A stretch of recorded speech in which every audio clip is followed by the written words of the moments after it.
The Highland Springs Springers go for yet another state championship on the gridiron in football. Welcome to Sportswire. I'm Will Catterley. One game away. Highland Springs seeking their 5th state title in 6 years. 3 of those state championships came against their opponent on Saturday afternoon, Stonebridge. The Bulldogs looking for a bit of payback themselves. This game went down to the final play. So to Varina High School we go. That is the location of the state championship game. Highland Springs seeking their 5th title in 6 years against Stonebridge. The Bulldogs from Northern Virginia. And guess who was there?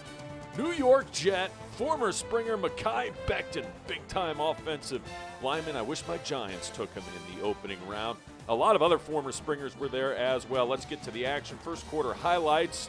Looked like the Springers were going to get going early, and they do. Juwan Dent connected with Latrell Sutton for a huge gain.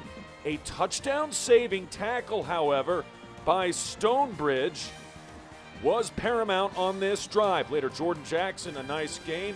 Not good enough for a first down, though, but it would set up this chance for a field goal. Olszewski is short with it. The Highland Springs comes up empty on their opening possession.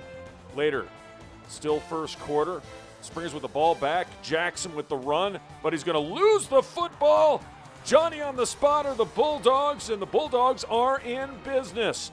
Stonebridge, moments later, going to capitalize. Their quarterback, Billy Wiles, goes wild and connects with DJ Cobbs. And all of a sudden, just like that, Stonebridge, the touchdown and the extra point, it says 6-0, yet have a 7-0 lead with just 17 seconds to go in the first. Second quarter now. Here comes Stonebridge again. The Highland Springs defense was excellent in this one again. Davon Edwards with the stop right there. Again, the defense only giving up 3.9 points per game all year long. Stonebridge, though, they get the stop there on 4th down. Still second quarter. Dent looking. Number 7 was in the backfield all night. Kanye Martin with a sack on Dent. Stonebridge looking for more offense. Springers defense kept rising to the occasion as they always do. Jamari Spell and company. But Stonebridge again with an answer on defense. It didn't look like Highland Springs was going to get anything going on offense. Stonebridge gets a short field, but they miss the long field goal. Finally, third quarter, 50-yard line, Jordan Jackson. Oh my goodness! He is gone! Momentum has shifted, and in one play, the Springers, who look lifeless on offense, get a big jolt as Jordan Jackson goes in from 50 yards out, and the sellout crowd is absolutely pumped. We are tied, folks, 7 apiece. Stonebridge looking for answers. Hey, meet Kelvin Gilliam. Big-time sack. Fumbles recovered by Stonebridge, but the defense seizing momentum. However, late in the fourth quarter, Stonebridge driving. Not anymore. It's turned over. Damon Harmon with the fumble recovery and emphatically says, "We got the ball." First down, and they do. But what would happen? Juwan Dent looking to make a big play happen. He dials long distance. It's intercepted by Jacob Thomas. You have not heard the last of Jacob Thomas. Big-time interception, turns field position. We're in the fourth quarter now, and Stonebridge and Highland Springs still deadlocked at 7. Looking like that's going to change. Billy Wiles connects. Thomas, 2.8 seconds to go. Stonebridge, here's the situation. They have the ball inside the Highland Springs 1-yard line, but it's 4th down.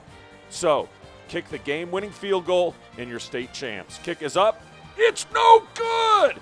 No good! We're going to overtime, and the Springers can smell it. They survive the shank, and rules of overtime, both teams get the ball at the 10-yard line with a chance to score. Highland Springs goes first. Stonebridge stops them. Olszewski's kick is good. Springers up 10-7. Stonebridge wins with a touchdown. They tie it with a field goal. Third and goal at the 16. this happened. 3rd and goal from the 16. Jacob Thomas, a one-handed touchdown catch, and that wins the championship. Here it is again. Rolling out to the other side of the field, then firing to the other corner. Check it out, freeze it. One-handed grab. Harmon did everything he could. He was in the right position, in the right place. Sometimes someone else just makes a play. And that puts a bow and a ribbon on Highland Springs' season as Stonebridge, in dramatic fashion, win the state title in overtime. 13-10 is your final. I mean, it's tough right now. You know what I mean? It's the first time that we felt this situation where we've lost in the state championship. So that's a little bit different, but I'm excited about what our football program has done. I'm excited about all the adversity we've had to overcome. You know, you're traveling to practice. You know, you don't have your own stadium. You're playing to somebody else's deal. I mean, it's a lot of little things that can come up, but those aren't excuses. It just creates resiliency in our kids, and they don't see it right now. But 10, 15 years from now, they'll talk about this game, and they'll talk about how tough things were in their house or with their family, and because of it, they'll be better men. And that's all. I mean, as much as I coach football, football is a tool to groom young men. And I'll say that the rest of my life. I'm proud of this. It's not what I wanted, but hey, you win some, you lose some. I guarantee we'll be back though. Meanwhile, spring sports have sprung, and 2 of Henrico County's best boys lacrosse teams faced off against each other. Deep Run taking on Freeman. Clouds were opening up in this one. Rain, a big factor early on in a game that would go down to the final seconds. It's Freeman, it's Deep Run, Mavericks, check it out. He shoots, he scores! Gavin Jones jams it home, and the Mavericks had the early lead. More Mavericks on offense still early in this one. Check out the moves right here, number 32, and then the assist. Even greater shot. He shoots, he scores! Del Vedunas finds the back of the net. Mavs in front. Deep Run, too good not to come back, however. Wildcats, patience and passing, and a brilliant finish as well. He shoots, he scores. Number 5 doing the honors, Nick Krug. Back come the Mavs. You like offense, you're going to love this one. Check out number 4. Zips it home. Just absolutely destroys it on the ground shot. Delva Dunas, his second of the night. We go to the second. Here comes Deep Run. Brilliant move and finish by Blake Wyman. And why not 8-5 Freeman at the half. Changing sides. Here come the Wildcats. Top shelf, yeah, he got it. And who is that? That's Bo Kite. Not much time in between seasons for him in football and lacrosse. Want more Bo Kite? This is more like him. The quarterback running right through people. Well, the lacrosse player, he says, feed me.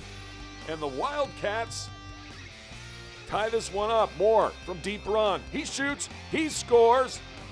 That is Nick Krug once again. And Krug and Kite and Wyman all big in this one. Back come the Mavs. This was punch, counter punch all night long. Travis, give me some more, and he does for the goal. More from Freeman. Check out the defense from Deep Run, though. And in transition, this is how you play. All the way down, and the patience to find the open man. One extra pass, he shoots, fires, finds it back in the net, he scores! It's Blake Wyman again, it's 13-10. Deep Run after 3. So they flip the script, but Freeman's not done. A great save right there. It'd be 14-13 though. Deep Run with just seconds remaining. Can Freeman get the equalizer? The goalkeeper says absolutely not. What a stop by number 12, Noah Balagadas. And then closing seconds. Can he find the net? No! Time runs out on Freeman, and Deep Run comes from behind to score a major home victory. 14-13 is your final.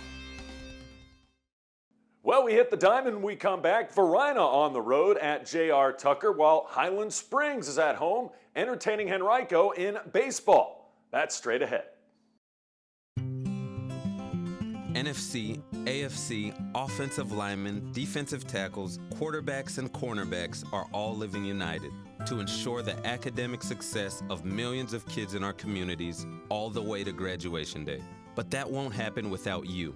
So take the pledge at unitedway.org. Make a difference in the life of a child. Suit up like your favorite NFL players and become a volunteer reader, tutor, or mentor with United Way. Welcome back to SportsWire. It's Varina, it's Tucker. It's a swinging bunt for Captain Christian Vasquez of Tucker, and you don't see this every day. The ball gets past first on the errant throw. She goes to second. She goes to third. She's coming home, and she will score. Is that an inside the park homer? No, I doubt it, because there was errors on the play. Either way, that's the shortest four-bagger you'll ever see. It's 1-0 Tucker. Bottom one. Varina's got a lineup that can hit. That's a base hit down the third base line for number 3, Sam Wingo. Later, same inning. Base hit right back where it came from, up the middle. Runners stay. Number 25 doing the honors there, Haley Butler. And now you got runners at the corner for this. Ground ball up the middle. That'll drive home a run. As Sam Wingo comes across the score, the ball gets away on the throw. Butler scores as well, and Varina suddenly has a 2-1 lead. The ball goes into the bullpen, or the dugout, I should say. So number 11, Hannah Jesse, was able to get to second. No harm, no foul. On the mound, number 25, it's Haley Butler, trying to do work there as Varina's pitcher, but that goes as a single. Later in the inning, that's a slapper that's going to find a way through the right side, tripping up at second. She might have ended up at third. Either way, Tigers in business with runners at first and second. Chance to tie this one back up or even take the lead. Ground ball to first. It's going to be good for 1 run. They go for 2. The umpire says she's out at the plate. Wow, that was a close call. Close play at the plate. Either way, they do get the equalizer, 2-2 in the fourth. Varina, they're in business. Top 4, 2 on. And that ball is hammered deep to left. It's Hannah Jesse. And Hannah Jesse can kiss that one goodbye. That ball will see ya next time. A 3-run shot for Jesse, who jolts it out of the yard. And Varina takes and regains the lead and up by 3. What a shot by Hannah Jesse. First SportsWire home run of the year, by the way. That's a base hit. They were not done. Varina putting a crooked number on the scoreboard. How about Abby Christian? She gets in for the double. John Deere tractor in the background. Tucker's going to be a very beautiful high school when they're done with construction. Meanwhile, though, Varina's just going to keep on eating with runs. This time, Taylor Waddell, she knocks home a couple of runs. Varina not finished as Madeline Jenkins come across to score. Runner on third base. Well, now she's home. That's a line drive base hit. Not 1 run, but 2 runs come in to score. It's a 2 RBI double for Sam Wingo, who had herself a night. Then that's a base hit through the left side. 1 run comes in. I mean, Varina, the bats were just absolutely cracking in this one. Number 25 comes around and scores. Butler again. She stakes herself to an 11-2 lead in the 5th. Tucker goes to their bullpen. That's a line drive to right, and that dog will hunt. Good for a first.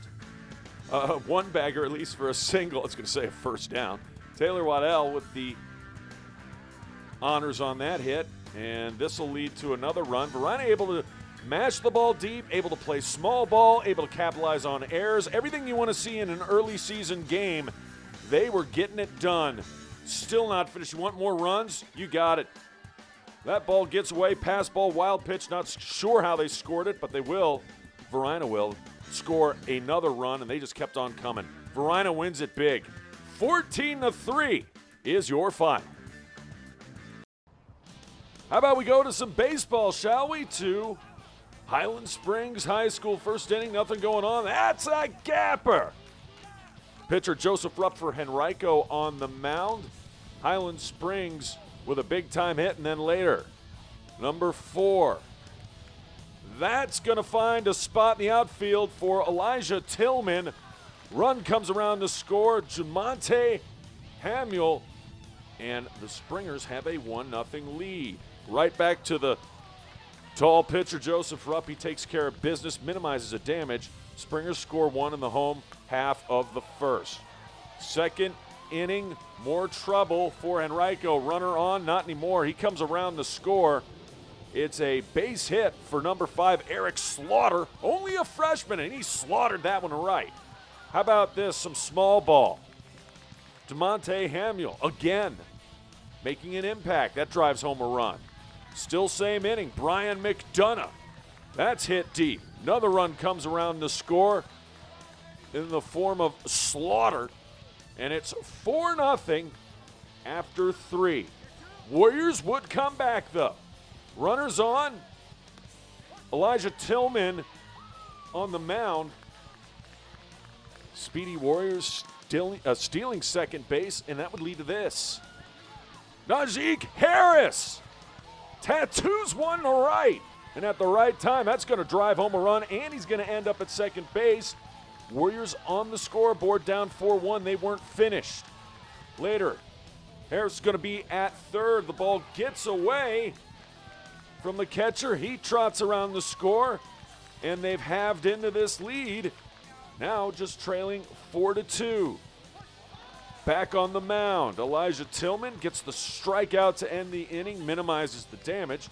2 runs, no harm, no foul, but Warriors back in the game. But anytime Henrico got something going offensively, the Springers would respond, and they did so in the bottom of the inning.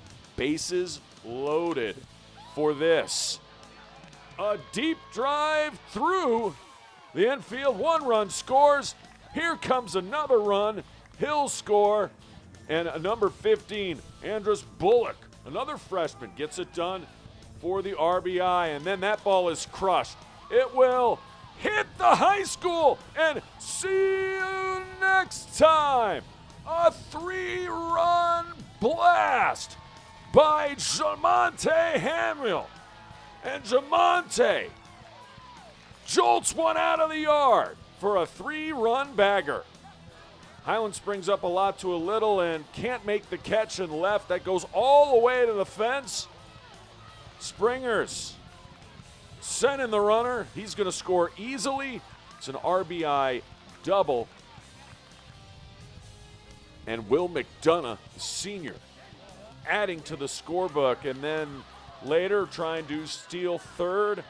And sometimes when you're the aggressor on the base paths, things work out for you. Put pressure on the defense. McDonough comes around to score. Springer's still not done. That's going to find a hole in the outfield and be good for a base hit, an RBI. This time it's Nathan Johnson who comes in. It's 14-2. Later, Joshua Mahan comes in, gets the strikeout, puts an end to Henrico's night. Highland Springs wins huge. 16-2 is your final. The Quioccasin community and the Bremer family continue to seek closure after the tragic shooting death of one Lucia Bremer.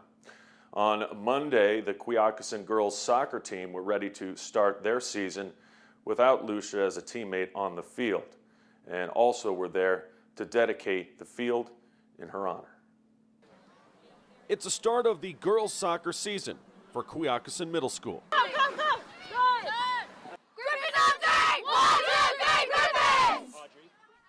But on this day, it's more than just a game, as hundreds of community members come to give their support to the soccer team and remember their fallen teammate, Lucia Bremer. Today, the Bremer family stands with us to cut the ribbon to officially open the Lucia Bremer Memorial Field. The soccer field was renamed in her honor.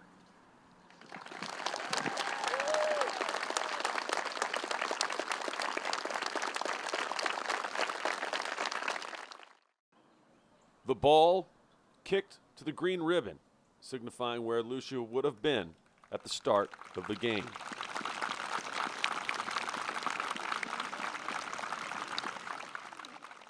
The ball was signed by the teammates and given to the Bremer family, all part of a community trying to keep together. Lucia is very deserving of this. She was an incredibly talented, smart individual, and she truly was a shining star in this school. And the community continues to come together in Lucia's memory, not just for her, but also for her teammates. This was emotional for them because, last time they were here, Lucia was with them. So they knew that they had to work together. They knew it was going to be a rough year mentally, physically, but I'm so proud of them. There's so many little things we're going to do throughout the year to honor Lucia. Renaming the field and having that ceremony today was one step. Their opponent, Pocahontas, played a big part as well. And the Godwin soccer team looked on in support. We had our former athletes, the girls who were playing on Godwin's JV and varsity team. We had, I believe it was 11 or 12 of them, 8th graders, who are now sophomores. And they're all playing. They were here. Some of the girls that are now seniors at Freeman were here. The boys team, the girls team, the whole entire community came together. It's been fantastic. And the game and the ceremony almost didn't happen. Mother Nature had other plans. The forecast today, at 12:30, I'm thinking, we're going to cancel. And I looked at Mrs. Phipps and I said, we're going to push through because Lucia would want us to push through. She would want to play in the rain.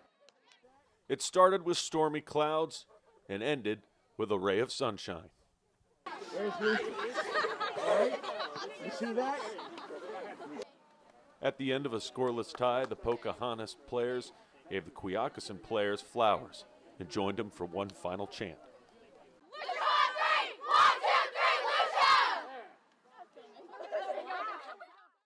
And this is just one of many activities Quioccasin Middle School plans to have in honor of Lucia Bremer. To the Bremer family and the Quioccasin community, you're in our thoughts and our prayers. We'll be right back.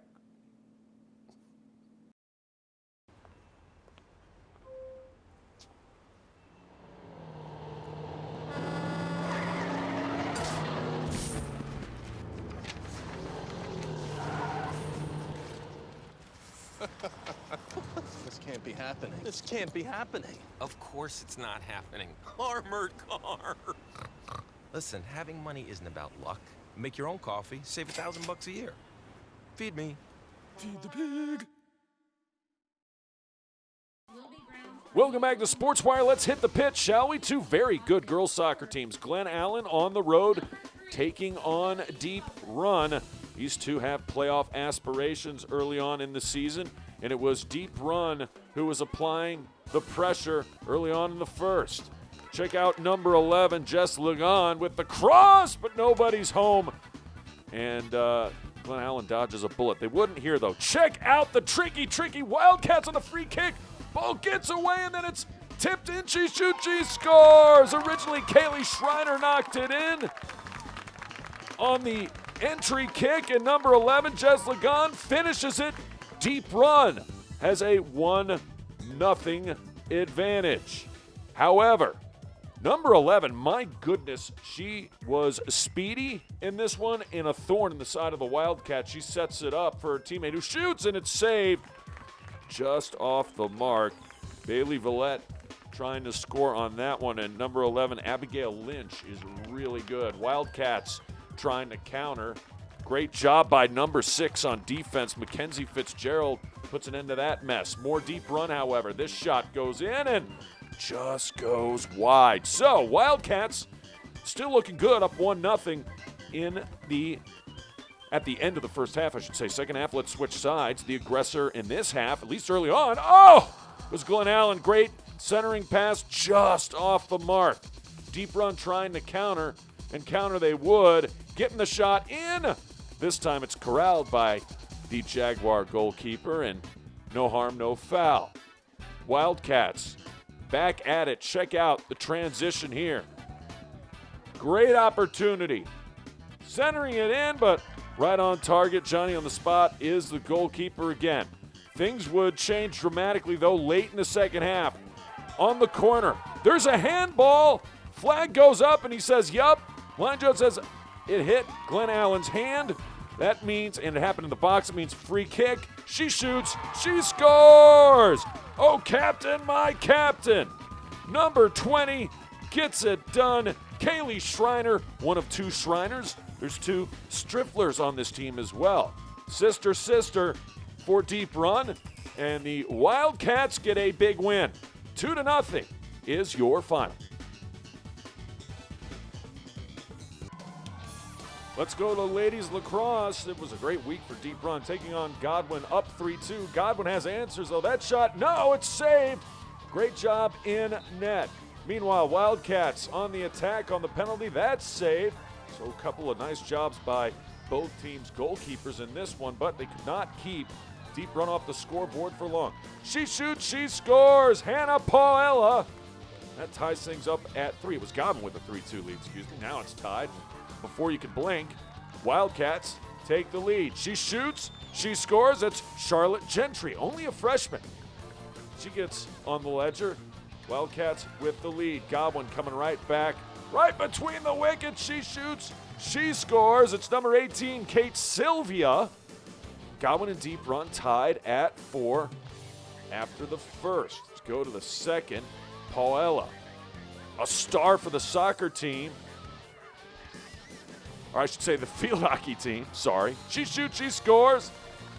Another goal for her, and she has no time to get ready for lacrosse, but she's in shape.